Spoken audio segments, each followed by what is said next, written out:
안녕하세요. 내 마음속 책다방입니다. 가을이 점점 깊어가고 있네요. 하루하루 잘 지내고 계시죠? 우리가 살다 보면 문득 입맛도 바뀌고 취향도 바뀌고 생각도 바뀌는 걸 느낄 때가 있잖아요. 평소엔 안 좋아하던 음식이 갑자기 맛있게 느껴진다거나 좋아하지도 않던 꽃이 갑자기 예뻐 보인다든지 말이죠. 또한 평소엔 관대하지 못하던 행동에 대해 어느새 마음이 유연해진 것을 느낄 때도 있고요. 그게 우리 몸 안의 호르몬 변화가 영향일 수도 있겠고, 또 나이가 들고 세월이 흐름에 따라 점차 세상을 바라보는 시각과 생각이 바뀌어가면서 오는 변화일 수도 있는 것 같아요. 술도 오래 담근 술이 더 깊은 맛이 나듯이 사람도 그런 과정을 통해 더 깊고 좋은 향이 나는 삶으로 변화되어 갈 수 있으면 좋겠다는 생각을 문득 해봤습니다. 오늘은 그런 삶을 사는 데 도움이 될 만한 좋은 책을 읽어드릴까 합니다. 그럼 이제 내 마음속 책다방 문을 열겠습니다.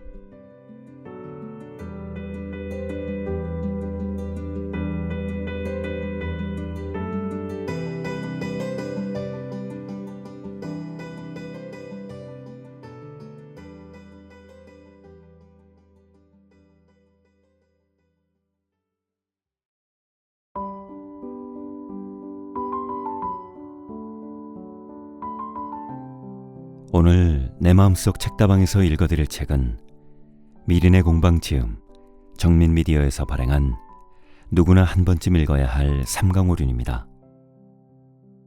누구나 한 번쯤 읽어야 할 삼강오륜은 우리의 오랜 유교 사상 중 하나인 삼강오륜에 대해 이야기하는 책입니다. 삼강오륜이란 유교의 도덕 사상에서 기본이 되는 3가지 강령과 5가지 일륜을 말합니다. 이 책은 삼강오륜이 담고 있는 의미를 쉽게 풀어 전달해 줍니다. 더불어 삼강오륜의 각 덕목에 걸맞은 동서양의 이야기를 두루 모아 그 뜻이 자연스럽게 이해되도록 구성하였습니다. 이로 인해 한 토막의 이야기를 다 읽었을 때마다 삼강과 오륜에 담겨있는 교훈이 무엇인지를 명확히 알 수 있도록 잘 정리한 책입니다.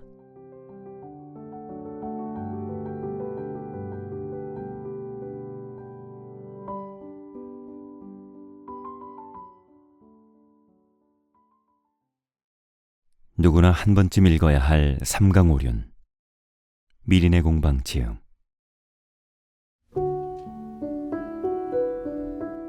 머리말. 삼강오륜이란 유교의 도덕사상에서 기본이 되는 3가지 강령과 5가지 일륜을 말한다. 삼강은 군의신강, 부의자강, 부의부강을 말한다. 이는 임금과 신하, 부모와 자식, 남편과 아내 사이에서 마땅히 지켜져야 할 도리다. 오륜은 맹자에 나오는 부자유친, 군신유의, 부부유별, 장유유서, 붕우유신 등 5가지를 말한다. 이는 아버지와 아들 간의 사랑, 임금과 신하 간의 의리, 부부 사이의 분별, 어른과 아이 사이의 질서, 친구 간의 믿음이 곧 일륜임을 뜻한다. 삼강오륜은 원래 중국 전한시대 때의 유학자 동중서가 공자와 맹자의 교리에 입각하여 삼강오상설을 논한 데서 유래되었다. 그 후 삼강오륜은 중국뿐만 아니라 우리나라에서도 오랫동안 사회의 기본 윤리로 존중되어 왔다. 사람이 사람다워지려면 덕과 예절이 있어야 하고 충성과 효심을 두루 갖추어야 한다. 이것은 우리의 오래된 관념이자 관습인데 이런 사상이 삼강오륜에 모두 담겨 있다고 해도 과언이 아니다. 따라서 삼강오륜의 정신은 오늘날 각박한 삶을 사는 이들에게 사람답게 사는 도덕적 인생의 길잡이 역할을 하기에 손색 없을 것이다. 또한 한창 질풍노도의 시기에 휩싸인 청소년들에게는 맑은 샘물 같은 역할을 해줄 것이다. 이 책에서는 삼강오륜이 담고 있는 의미를 쉽게 풀어 전달하고자 했다. 따라서 삼강오륜의 각 덕목에 걸맞은 동서양의 이야기를 두루 모아 그 뜻이 자연스럽게 이해되도록 구성했다. 이로써 한 토막의 이야기를 다 읽었을 때마다 삼강과 오륜에 담긴 교훈이 무엇인지를 명확히 정리할 수 있도록 했다. 점점 삭막해지는 세상 속에서 의리와 사랑, 예의와 충심의 진정한 의미가 무엇인지를 다시금 되새기는 시간을 가져보자. 한 번 주어진 일생을 잘 살고자 하는 이들에게, 특히 나름의 비전으로 인간관계를 펼쳐나갈 청소년들에게 이 책의 일독을 권한다. 2018년 9월 미린의 공방.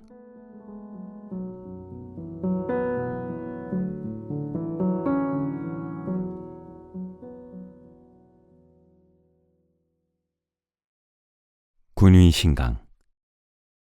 임금은 신하의 본보기가 되어야 한다.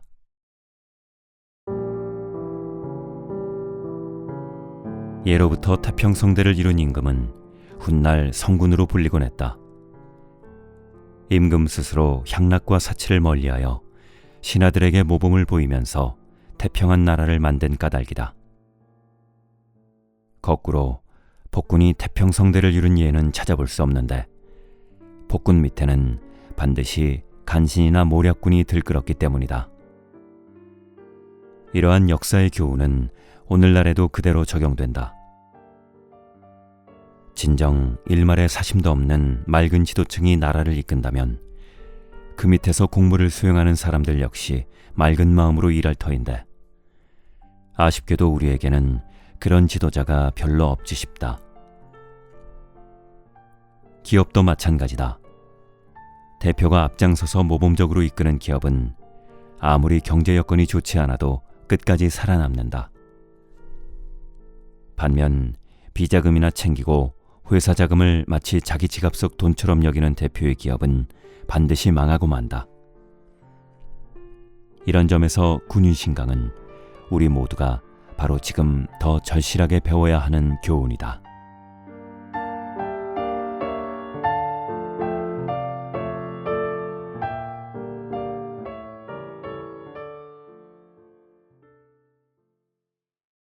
법 앞에 모범을 보인 효공.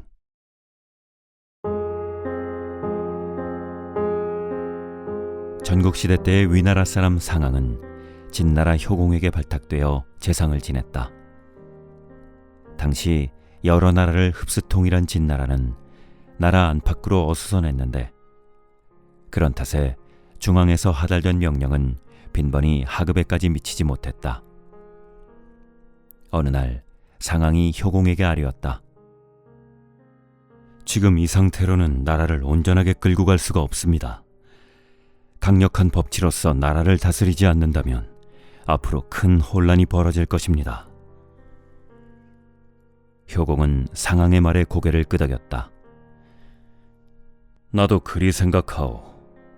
하지만 백성들은 아직 법이라는 것에 익숙해 있지 않소. 그 때문에 설령 법을 만들어 공포해도 잘 지켜지지 않을 것인데 그래서 내 지금 망설이고 있는 중이오. 상왕은 철저한 법치주의자로서 강력한 법 집행을 통해 부국강병을 꾀해야 한다고 생각했다. 그런 그에게는 당연히 법을 집행하는 데 필요한 나름의 묘안이 있었다. 법을 집행하는 일은 걱정하지 마십시오. 제게 확실한 묘책이 있습니다. 일단 지금부터 법을 제정하는 일 먼저 착수하겠습니다. 상왕은 나라 사정을 조목조목 따져 수많은 법조항을 만들었다. 그런 뒤 이를 효공에게 올렸다. 효공은 상왕이 만든 법들을 살펴보고는 대단히 만족스러워했다. 참으로 훌륭하오. 지금 곧 공포하도록 하시오. 아닙니다. 법을 공포하는 일은 조금 미뤄두는 것이 좋겠습니다. 그 전에 백성들에게 법을 지키도록 하는 믿음을 심어줄 필요가 있습니다. 그렇지. 이 나라 백성들은 법이라는 것을 가져보지 못했기에 그게 잘 지켜질지 의문이긴 하지. 전에 말씀드린 묘책을 이제 실행하겠습니다. 상황은 어전에서 물러나와 즉시 남문으로 갔다. 그는 성벽에 기다란 막대기 하나를 세워놓은 뒤 성문 위에 방문 하나를 써붙였다. 이 나무를 북문으로 옮겨 넣는 자에게 금화 50냥을 줄 것이다. 사람들은 이 엉뚱한 방문을 그저 흘깃거리기만 할 뿐 좀처럼 믿지 않았다. 저런 터무니없는 장난을 하다니, 에이 몹쓸 관리놈들. 며칠 뒤 호기심 많은 한 사람이 드디어 나섰다. 속는 셈 치고 한번 해보지 뭐. 그는 남쪽 성문에 세워져 있던 막대기를 북문으로 옮겼다. 그러자 나라에서는 약속대로 그에게 금화 50냥을 상금으로 내렸다. 이 소문은 한순간 나라 전체에 퍼졌다. 그게 장난이 아니었다고? 허허, 거참 별일도 다 있네. 그 뒤 상황은 적당한 때를 잡아 마침내 법률을 공포했다. 그때 국법을 하찮게 여기는 사람은 많지 않았다. 어느 날 태자가 국법을 어겼다. 조정의 아첨꾼들은 의당 태자의 죄를 용서해야 한다고 주장했다. 백성들 또한 태자가 벌을 받을 것이라고는 생각하지 않았다. 그때 상황이 효공에게 아뢰었다. 만일 지금 태자마마의 죄를 사한다면 앞으로 국법은 물론이고 폐하의 말씀조차도 믿으려 하지 않을 것입니다. 스스로 모범을 보이시어 이 나라에 법이 정착할 기틀을 마련하소서. 효공은 상황의 충언을 받아들여 태자에게 죄에 상응하는 벌을 내렸다. 이렇게 하여 진나라에서는 좀 더 강력한 법이 실행될 수 있었다.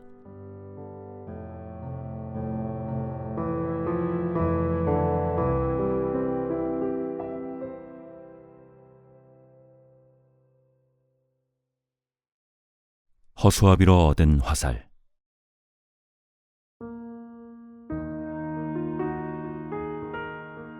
당나라 현종은 즉위 후 나라를 잘 다스려 태평성대를 이루었다. 그러나 어느 순간 천하태평에 취한 나머지 정사를 게을리하기에 이르렀다. 그는 급기야 매일 잔치를 벌이며 가무와 여색에 빠졌다. 앞날을 염려한 충신들은 하루가 멀다 하고 찾아와 충언했지만 현종은 오히려 양귀비를 궁궐로 불러들였다.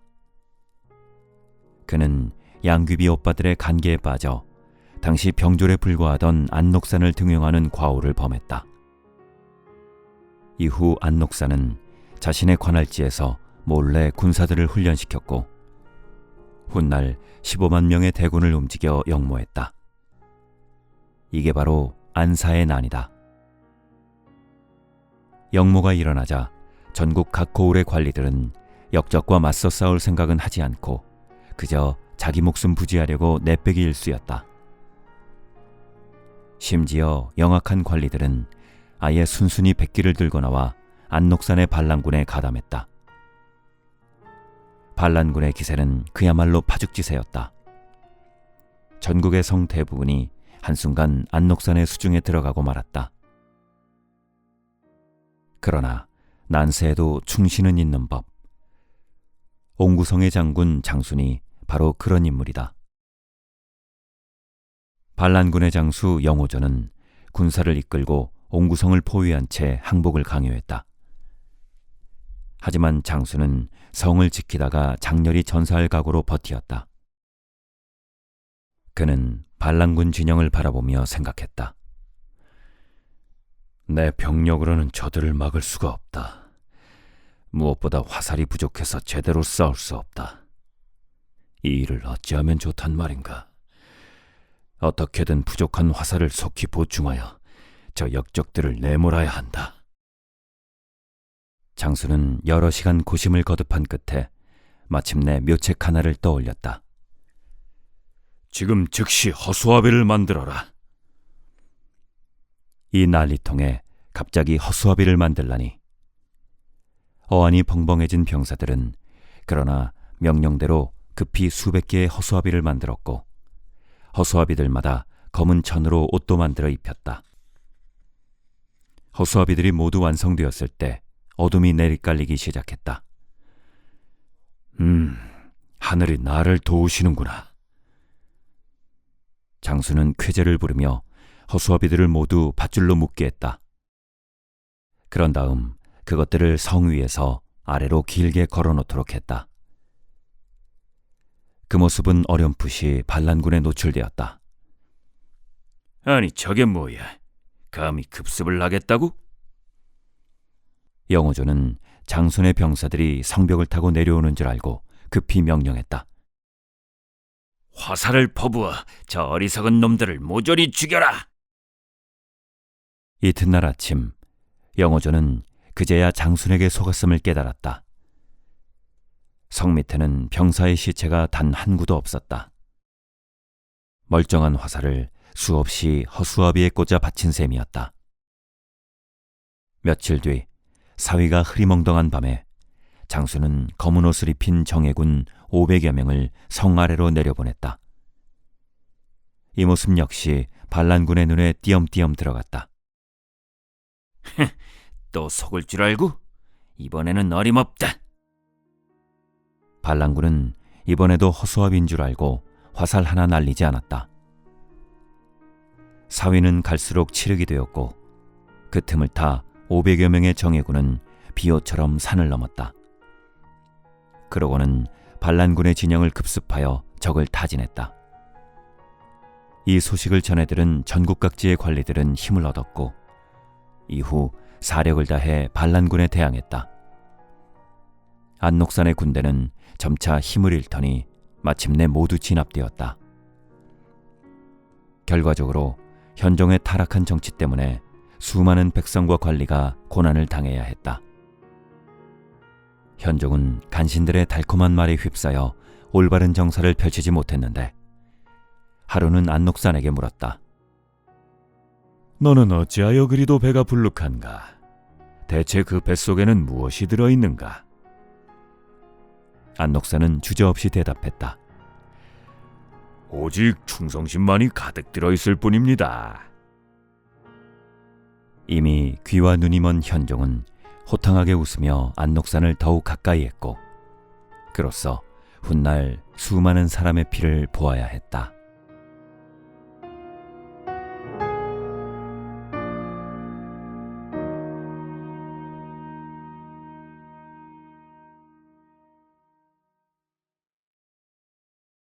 황희정승의 바른 처사.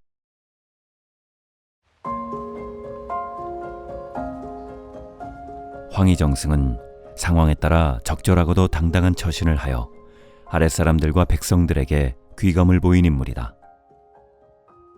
한 번은 황희정승이 집에 머물며 책을 읽고 있는데 하인 하나가 찾아와 뵙기를 청했다. 방에 들어온 하인은 몹시 상기된 얼굴로 말했다. 오늘 아침에 함께 일하는 하인 하나가 잘못해서 꾸짖었더니 오히려 제게 화를 내며 대들었습니다. 저는 평소 주인 어른의 가르침대로 잘못이 있을 때 지적해 주었던 것인데 그는 반성하기는커녕 오히려 제게 욕설을 퍼부으며 달려드니 어찌하면 좋겠습니까? 제 힘으로는 안 될 것 같으니 주인 어른께서 꾸짖어 주십시오. 황희정승은 고개를 끄덕였다. 알겠다. 네 말이 옳으니 이제 나가서 일을 보거라. 하인이 물러가고 난 뒤 이내 또 다른 하인이 들어와서 호소했다. 저는 너무 억울합니다. 오늘 아침에 있었던 일은 제 잘못이 아닙니다. 좀 전에 와서 주인 어른께 고했던 그자의 잘못이 더 큽니다. 그런데 그자가 옳다고 하셨다니 저는 너무 억울합니다. 황희정승은 이야기를 다 듣고는 또 고개를 끄덕였다. 오냐 알았다. 네 말도 옳으니 이제 가서 일을 보거라. 하인이 물러가자 이번에는 황희정승의 조카가 들어와 의아한 표정으로 물었다. 숙부님, 도대체 그런 말씀이 어디 있습니까? 하인 두 사람이 다투었다면 필시 한쪽이 잘못했을 터인데 모두 옳다고 하신 것은 이해가 되지 않습니다. 조카의 말에 황희정승은 이번에도 가만히 고개를 끄덕였다. 그래, 네 말도 옳구나.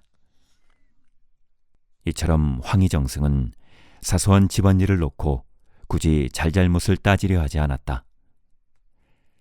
하인들의 싸움도 시비를 가리려고 마음먹었다면 분명 잘못한 쪽을 탓할 터이지만 그는 굳이 그렇게 하지 않고 모두를 보듬었다. 집안 사람들 간의 사소한 시비를 가려 서로 반목하게 하는 것보다는 화합이 더 중요하다고 생각했기 때문이다. 그러나 공적인 일에서는 확연히 달랐다. 하루는 황희정승이 궁궐에 남아 여러 대신과 늦도록 업무를 보고 있었다. 저녁 시간이 되었지만 식사할 겨를도 없이 논의가 계속되었다.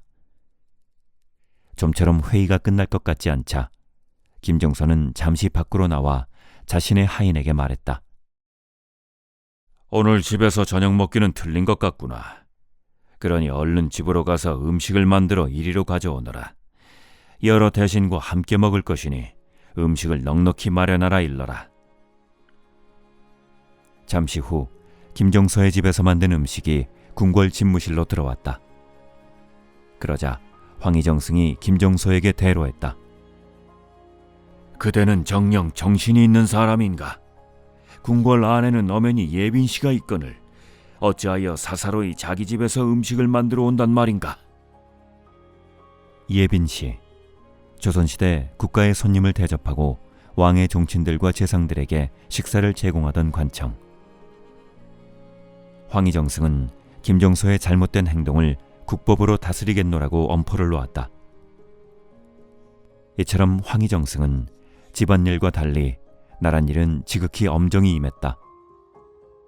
공적 일에서 비록 그 동기가 순수하더라도 원칙에 어긋나기 시작하면 훗날 걷잡을 수 없는 혼란에 빠질 것임을 우려했던 것이다.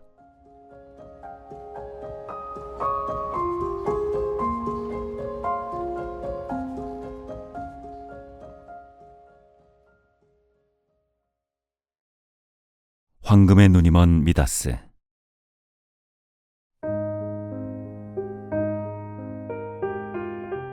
그리스 신화에 나오는 프리지아의 왕 미다스.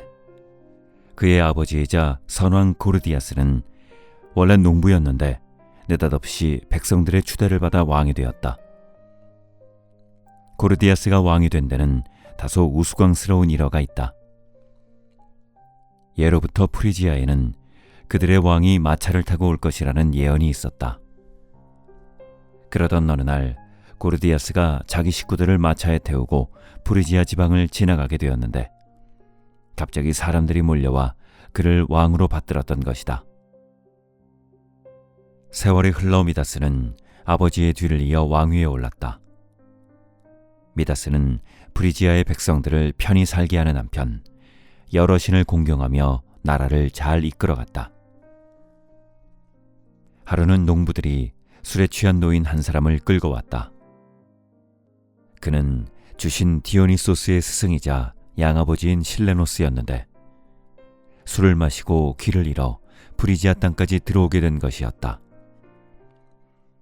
미다스는 노인이 디오니소스의 스승이라는 사실을 알고 열흘간 극진히 대접했다.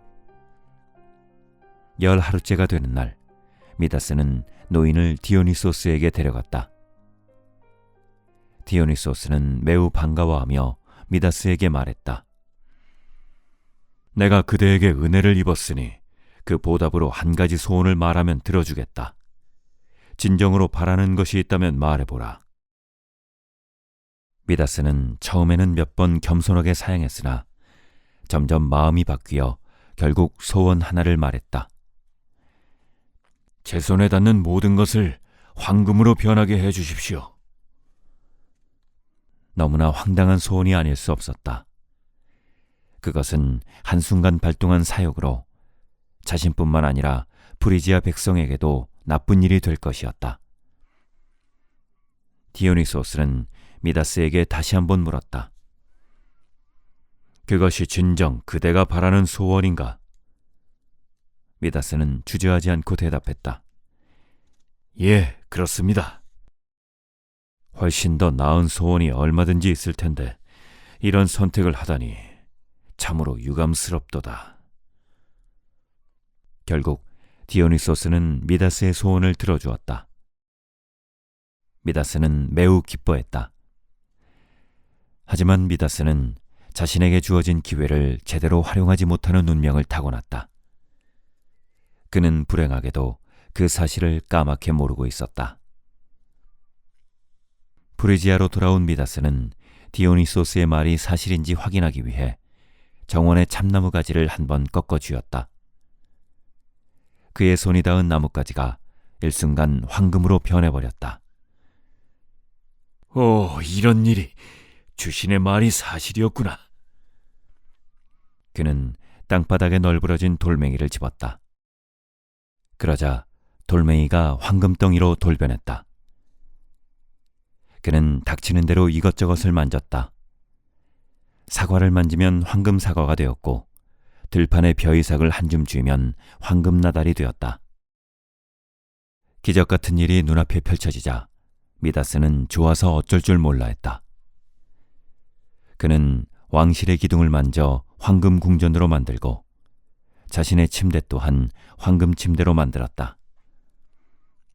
그는 그렇게 한동안 정신없이 모든 것을 황금으로 바꾸었다. 그의 눈앞에는 이제 온통 황금뿐이었다. 하지만 동시에 그의 불행이 시작되었다. 이렇게 좋은 날 가만히 있을 수 없지. 여봐라, 만찬을 준비하라. 곧 미다스를 위한 만찬상이 준비되었다.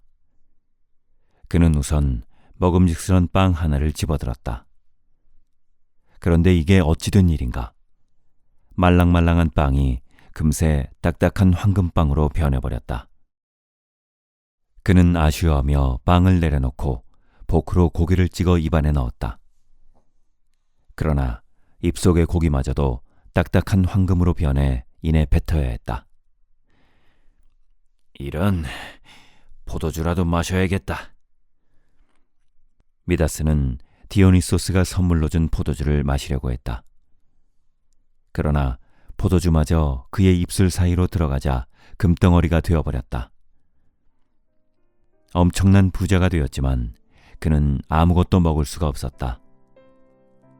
그제야 그는 자신의 불행한 미래를 깨달았다. 아무것도 먹을 수 없다면 결국 죽음만이 나를 기다릴 터. 미다스는 그 길로 디오니소스에게 달려가 호소했다. 제가 어리석었습니다. 나라와 백성을 생각하지 않고 한순간 탐욕에 눈이 멀어 그릇된 소원을 말씀드렸습니다. 이제 황금도 싫으니 제발 평범한 손으로 다시 바꾸어 주십시오. 자비로운 디오니소스는 미다스에게 부여한 능력을 거두며 말했다. 그대가 스스로 어리석음을 깨달았다니 이번 한 번만 용서해 주겠다. 그대의 부질없는 욕망을 씻으려거든 박톨로스 강으로 가라. 그 강이 시작되는 곳까지 가서 그대의 머리와 몸을 담그면 다시 예전의 평범함을 되찾을 것이다. 미다스는 디오니소스가 일러준 대로 박톨로스 강의 발원지로 가 온몸을 담갔다. 이내 강가의 모래가 모두 황금알갱이로 변했고 그는 다시 예전의 평범한 손을 되찾았다. 이 일로 말미암아 지금도 박톨로스 강 주변에서는 사금이 많이 채취된다고 한다.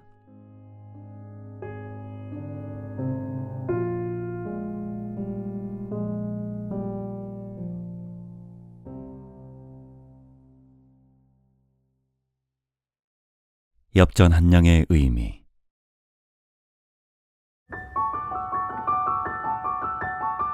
옛날 어느 고을에 박대감이라는 사람이 살고 있었는데 그는 덕이 많아 백성들의 존경과 사랑을 한 몸에 받았다. 그는 높은 관직에 있는 고귀한 신분이었지만 길바닥에 떨어진 아무리 하찮은 물건이라도 쓸모있다 싶으면 체면불구하고 무조건 줍고 보았다. 하루는 박대감이 하인을 거느리고 마을 동구 밖을 지나다가 길바닥에 떨어져 있는 동전 한 잎을 발견했다.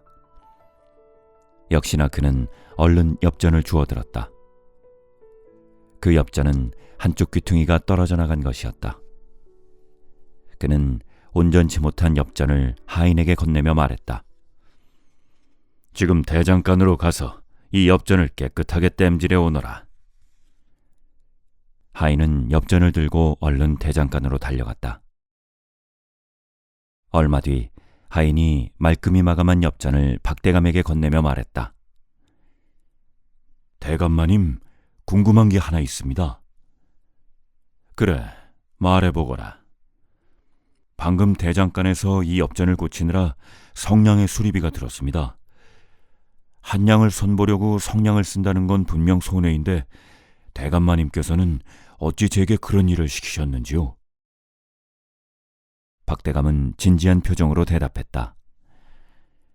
네 말도 맞다.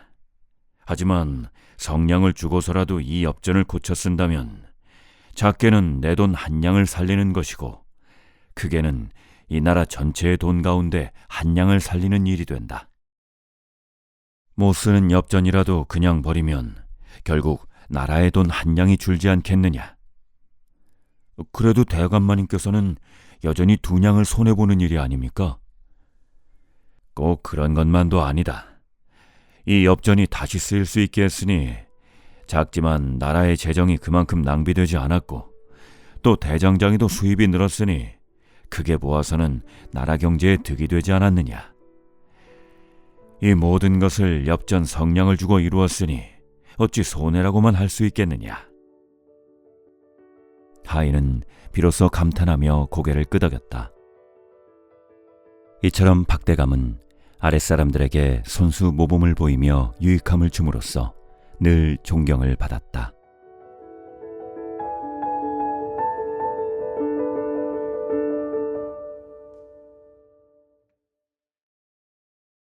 강한 군주가 강한 나라를 만든다.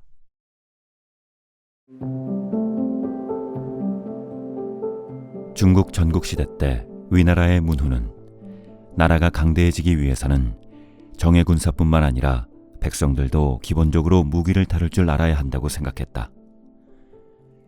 문후는 기회 있을 때마다 강조하곤 했다. 이 혼란한 시기에 백성들 스스로가 자기 목숨을 지켜 살아남는 것도 중요하다. 이는 결국 나라의 힘을 기르는 일이기도 하다. 이 같은 왕의 뜻을 받들고자 충신 하나가 묘안을 생각해냈다. 그는 이회라는 자였는데 자신이 태수로 있는 마을 사람들에게 말했다. 이제부터 시비를 가리기 어려운 소송권의 경우 활쏘기 시합으로 판결을 내릴 것이다.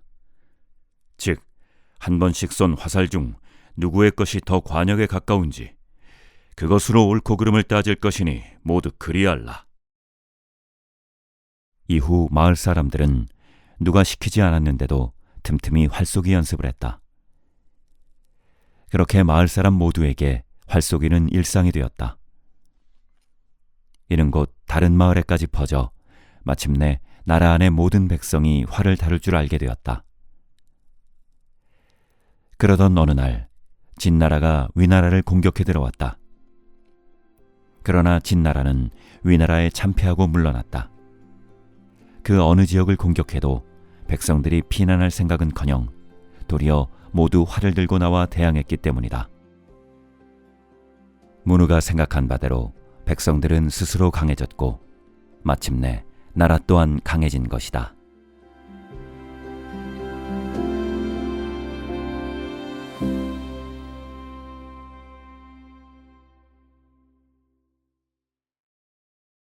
쓸개를 핥으며 다진 복수심.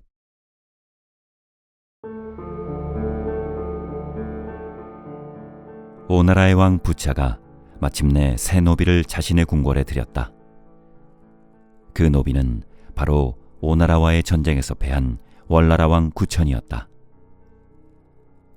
구천은 일말의 자존심조차 버린 채 한순간도 쉬지 않았다.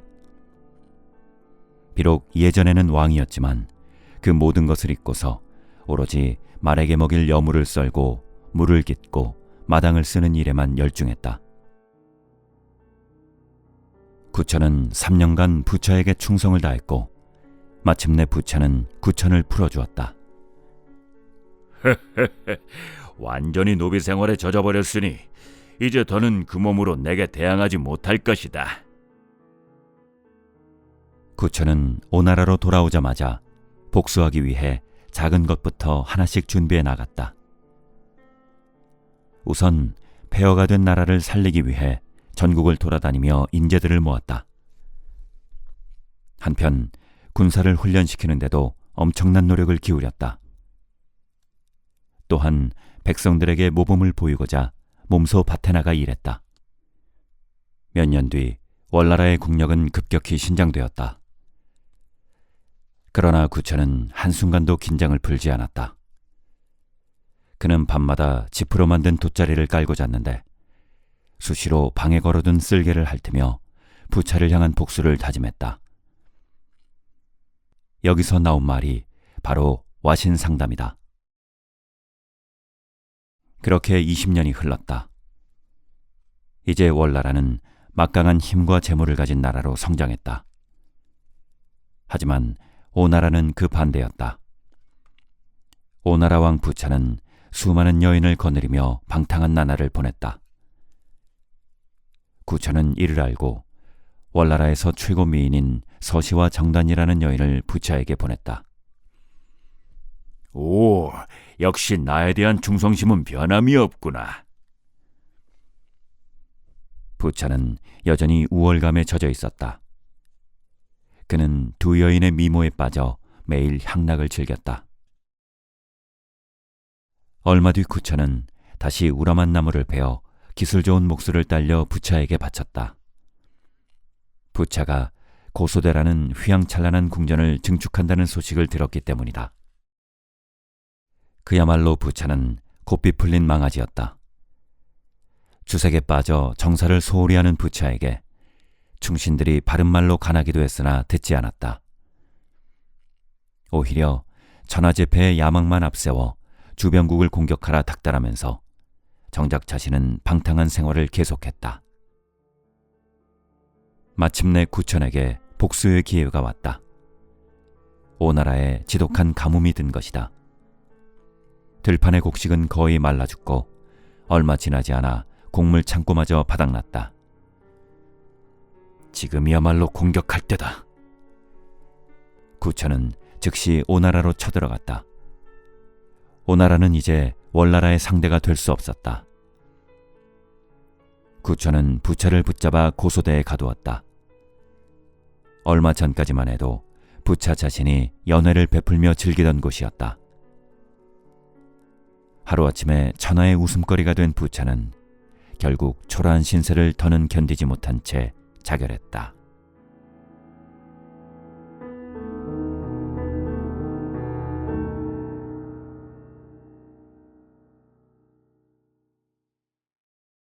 참새고기를 놓고 시집기.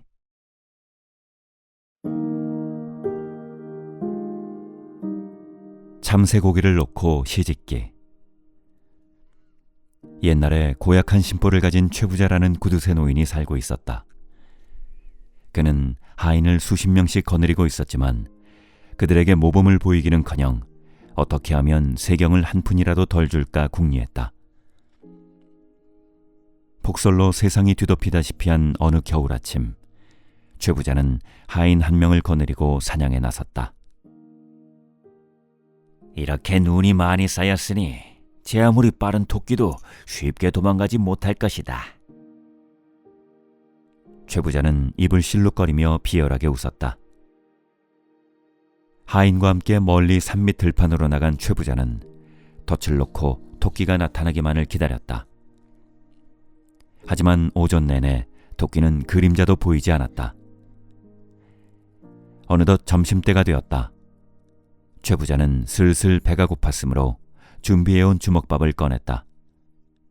물론 자기 혼자만 먹고 하인에게는 한입 떼어줄 생각조차 하지 않았다.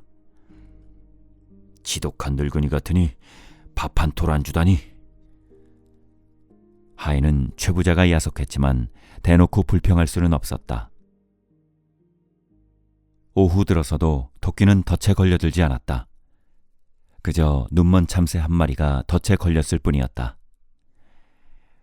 오늘 사냥은 이것으로 끝내자. 아쉽지만 이 참새나 구워 먹고 내려가자. 아침에 나와 하루 종일 아무것도 먹지 못한 하인은 얼른 나뭇가지를 끌어모아 불을 지핀 뒤 참새를 구우며 입맛을 다졌다. 이거라도 빨리 구워 먹어야지. 배가 고파서 더는 못 참겠다.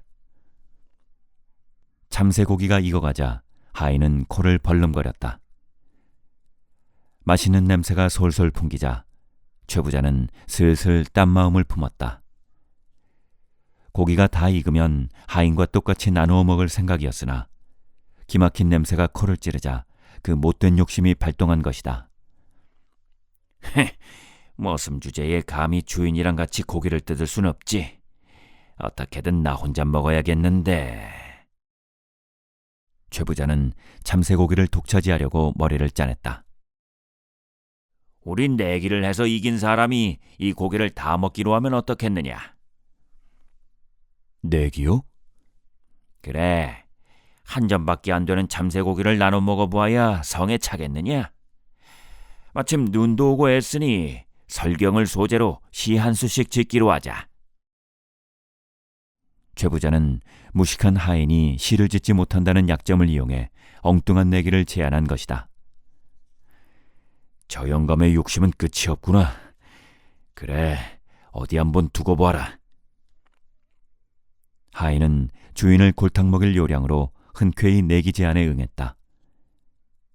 최 부자는 눈을 지그시 감고 시상을 떠올리기 시작했다. 잠시 후 시를 읊으려고 눈을 뜬 최 부자가 펄쩍 뛰었다.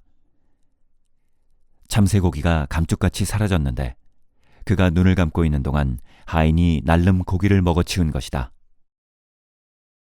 아니, 이런 망할 놈! 시도 짓기 전에 고기를 혼자 다 먹어버리면 어떡하느냐? 최 부자가 버럭 화를 내자 하인은 입 주변을 소매로 쓱 닦으며 말했다. 전 벌써 시를 다 지었으니 제가 이긴 것이죠. 뭐야? 네 놈이 무슨 재주로 시를 지었다는 게냐? 그럼 어디 한번 읊어보아라. 하인이 빙긋 웃으며 시를 읊었다. 아직도 주인 어른께서는 시를 짓고 계시네. 고기는 벌써 다 먹었는데. 정말이지 참새고기는 꿀맛이라네. 그게 끝이냐? 예. 최 부자는 어이가 없어 입을 다물지 못했다. 네 이놈, 그따위가 무슨 시냐? 최 부자가 또 한 번 버럭 소리를 지르자 하인이 태연하게 말했다. 시라는 게 별건가요? 그럼 주인 어른 같으면 하루 종일 아무것도 먹지 못한 상황에서 이렇게 맛있는 고기를 앞에 두고 어떤 시를 지으시겠습니까? 그야...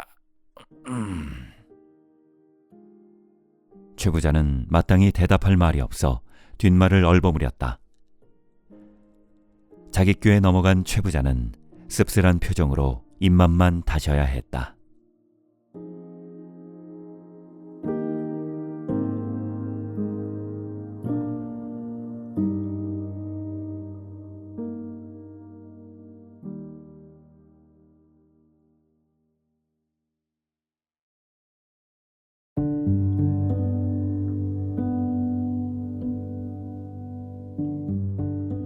이제 내 마음속 책다방 마칠 시간이 되었네요.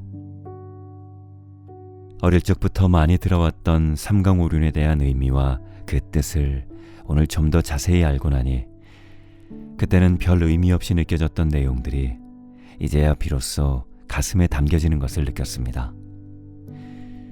아마 저도 이제서야 제대로 숙성이 되고 있는가 봅니다. 이 가을 좋은 책을 통해 이렇게 여러분과 함께 교감할 수 있어서 참 좋네요. 계속해서 그런 의미 있는 시간을 만들도록 하겠습니다. 저는 다시 새로운 책을 가지고 인사드릴게요. 오늘도 함께 해주셔서 감사합니다.